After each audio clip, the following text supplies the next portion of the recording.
Analyse du 8 août.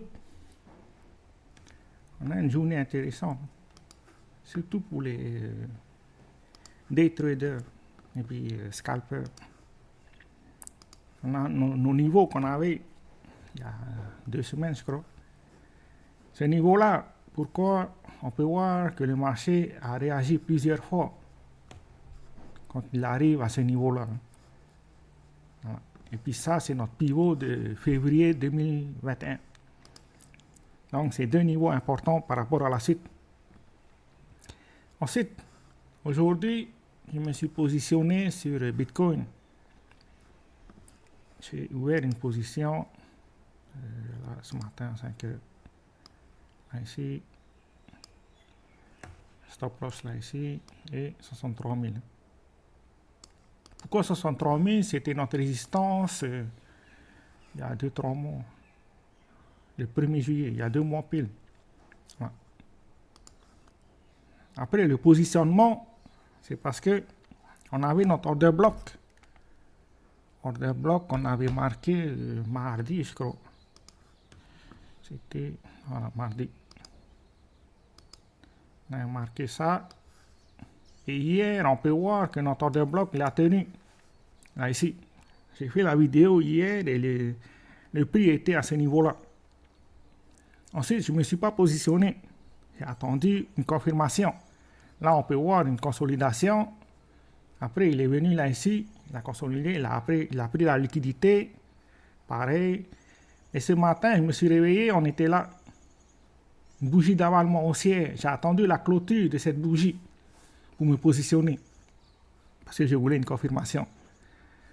Donc, je me suis positionné ce matin et prise de profit 63 000 par rapport à la résistance du 1er juillet. C'est ça à peu près le trade que je vois en ce moment par rapport à Bitcoin.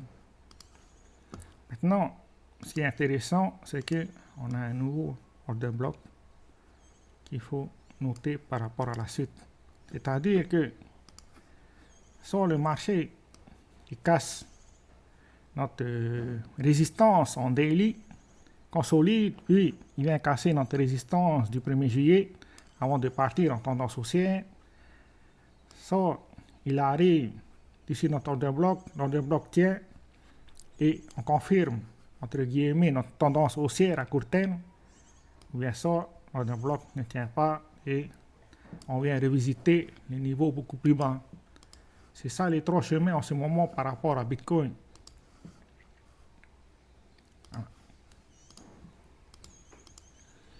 Après, on va regarder à peu près les autres. Il y a le marché. Ah non, il n'a pas cassé. Il n'a pas cassé la résistance. Hein. Le SP500, il est toujours sous notre résistance. Hein. Non, ça ne vaut pas le coup de se positionner. Pareil, enfin, je crois. Pareil pour le Nasdaq. Hein. Je vais marquer. Ça, notre résistance. Et après, pour l'instant, à ce niveau-là. Donc, soit on casse et on consolide au-dessus de ce niveau-là avant de partir en tendance haussière, ou bien soit on vient chercher la liquidité qu'on n'a pas pris avant de repartir en tendance haussière. C'est les 2 possibilités en ce moment par rapport au marché boursier.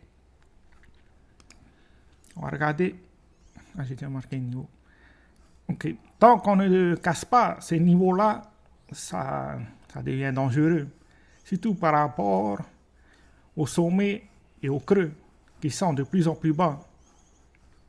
Donc, il vaut mieux attendre un MSB.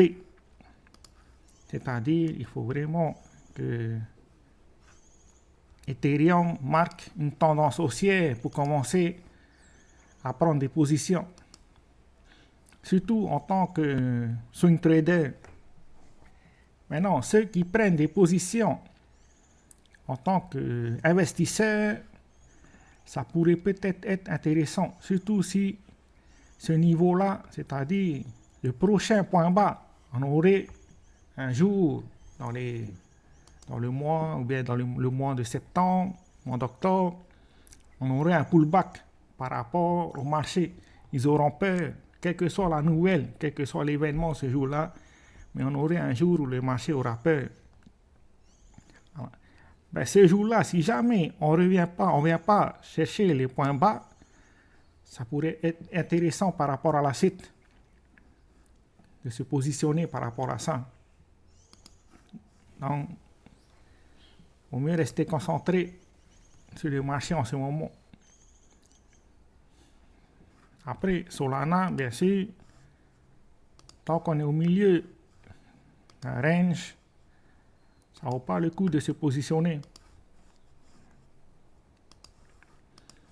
On a notre support, on a notre résistance, et là, on est en plein milieu. On peut voir que plusieurs fois, le marché a réagi à ce niveau-là. Donc, ça ne m'étonnerait pas qu'on ait du mal à casser le niveau des 160. Vaut mieux attendre, l'idéal, c'est d'attendre la cassure de notre résistance.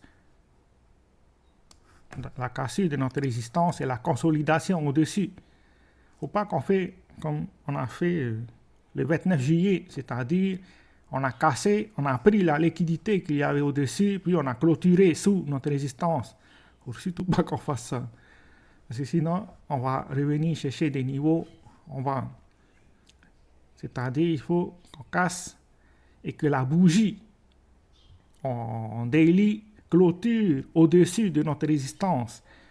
C'est ça le point le plus important, qu'on consolide et qu'on part en tendance haussière.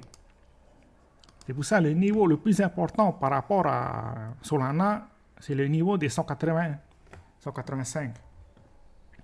Tant qu'on ne casse pas ce niveau-là, c'est dangereux, surtout en ce moment. C'est tout ce que j'ai pour aujourd'hui. Ah non, attends, j'ai une dernière chose. Il y a le débat de Trump et comment il s'appelle l'autre là, Kamala Harris, le 4 septembre. Ils auront 3 débats. Il y a un le 4 septembre, un le 10 et un le 25. Donc c'est des dates à retenir. Il risque d'y avoir de la volatilité sur le marché. Donc c'est un jour intéressant pour les scalpers et les day traders. Voilà. Ciao, ciao.